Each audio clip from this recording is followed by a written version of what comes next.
Hey, what's going on, guys? My name is Finn and welcome to an episode of Car Talk.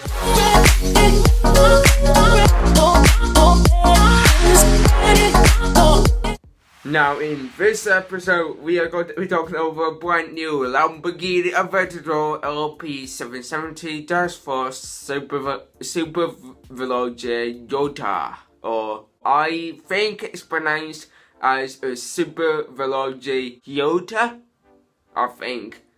But anyway, if we know actually know what it's called short, it's a Lamborghini Aventador SVJ, Super Veloce Yota. This car just got launched a couple of days ago at the Luxury Car Week on this same day as the new Bugatti Divo was launched. If you haven't seen that, that video, which I did, then there'll be a link towards it in the description box down below. Anyway, let's get going right into this because there's quite a bit of info that we need to actually go through. So, for those who don't really know what a Lamborghini Aventador is, that is a big flagship part of Lamborghini. It's the one that mostly gets the most sales. It's the one that's probably the most expensive one that's not really rare, if I may say, and it's most likely the one that's on most like posters, you know, like posters that you usually get of like expensive cars to just show off, you know. It's usually cars like those. So this is a new Super Veloce Yota. Now, usually Lamborghini has been making the SV versions of their big high-end versions for quite some time now, but it's been quite a while since the last time they did an SVJ. Now the J stands for Yota, and that basically resembles the track focus. This doesn't mean track only. This just means it's completely focused on lap times versions of the high-end car that it is based on. So they did make a Yota from when I can actually think of from the Lamborghini Diablo and the legendary Euro, which is what the high-end model for Lamborghini was first born. So since this is a Lamborghini Yota, this new one, that of course must mean for this car is extremely fast around racetracks. And of course that is 100% true, as this car has now broken the production car lap record on the Nürburgring, making it 2 seconds faster than a Porsche 911 GT2 RS, making this car really fast, which also makes it go around the Nürburgring in 6 minutes and 45 seconds, or if you want to actually be precise, that's 6 minutes and 44 seconds point 97. So just like its younger brother, the Lamborghini Huracan,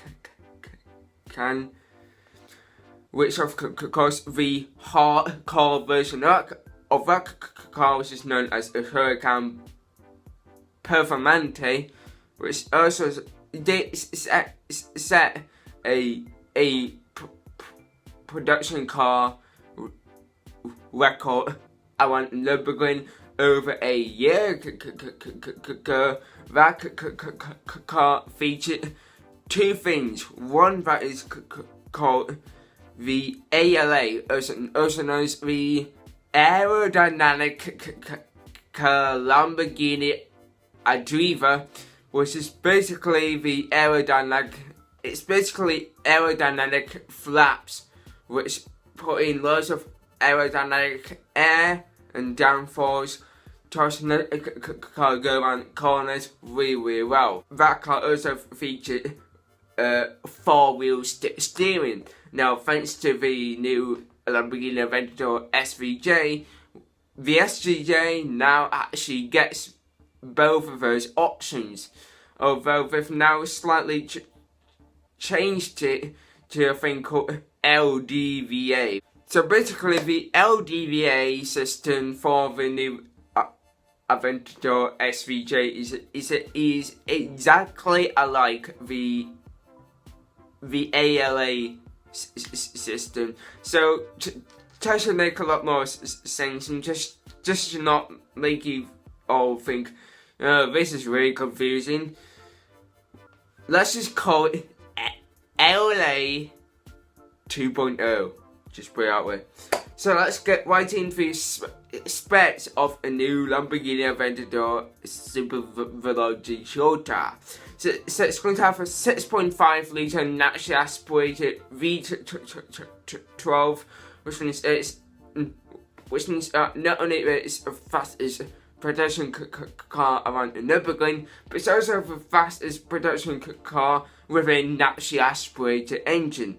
This engine is the same one that has 759 horsepower that came from the same Lamborghini Centenario, which is a very rare car, and it will come with 581 foot-pounds of torque. And I've just realised it's not that. It's the other way, and it's pound-foot of torque. It has a 0 to 60 time of 2.7 seconds, and will hit 218 miles per hour, which is a bit weird because the Aventador S, which is what the car is based on, has a little bit less horsepower. But yeah, again, it has more of a streamlined shape because the SVJ has an enormous rear wing on the back of it that can go 217 miles per hour. If you want to compare this new Lamborghini Aventador SVJ towards the older version, the SV, which came out in 2016, then you'll find out that it is definitely a heck of a lot better than this, as this car has a 70% increase in downforce from the last SV. This new Aventador SVJ also puts down all of this streamlining and, well, it's mostly aerodynamics and downforce, all through the fact that the car pretty much looks like a race car that's road legal. So, for example, this car has loads of bits of carbon fiber, and if you are very interested, this car on the inside of the car, which is where you'll be sat at, will have carbon fiber weaved leather on the roof. So if you want people to actually think that if you're going over a bump, they're gonna bash their head on carbon fiber, you can always go for that option. Unfortunately, I don't know the price of that option, but if you go to, I don't know, somewhere like Thankyou.com or perhaps Lamborghini.com, then you might be able to find out the options. This car also comes with loads of side things, as well as an enormous front splitter, which is so massive you could probably say that it is properly classed as a dinner table.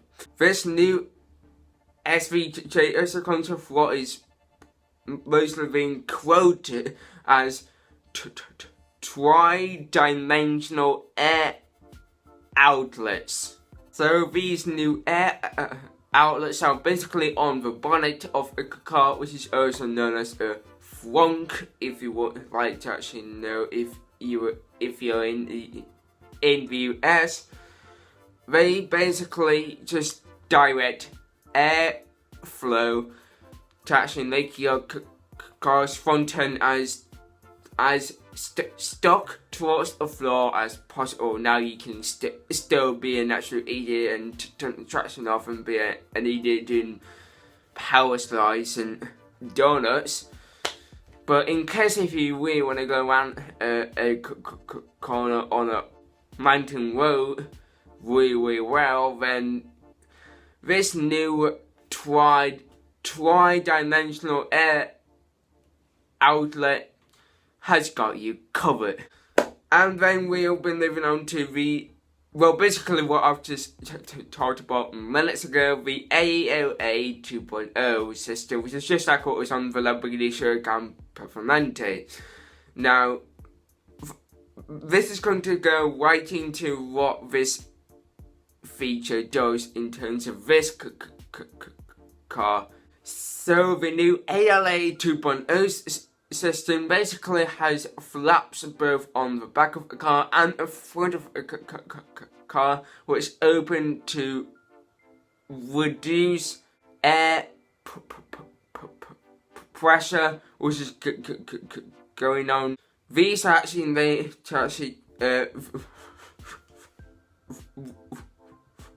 reduce the air pressure from hitting things like tires and a front splitter, as well as the fact that these flaps will also direct air towards each side of this massive rear wing, so you can get the most downforce and aerodynamics as possible. And this will also depend on which side you're mostly using, which means it also depends on how hard you are going around a corner and which corner you are going around at. Now, finally, we've got two very important things. Only 900 of these cars are made, and there are rumors that there might be 900 roadster versions if you're interested. And the starting price is £356,000, which is somewhere around 400,000 euros or $400,000. So if you're very, very interested, then there you go. Anyway guys, I really hope you enjoyed watching this video. If you did, then smash that like button, subscribe and click on the little bell so you know exactly when I upload this. And smash that like button, subscribe and press that little bell so you know exactly when I upload my next video. Now, by the time I am actually recording this, we are 1 subscriber away from 100 subscribers. This is something that's pretty small, I gotta be honest, but it is something massive for me. So if we can hit 100 subscribers plus, then that'll be absolutely fantastic. Anyway guys, I really hope you enjoy watching this video, and I'll see you in the next video.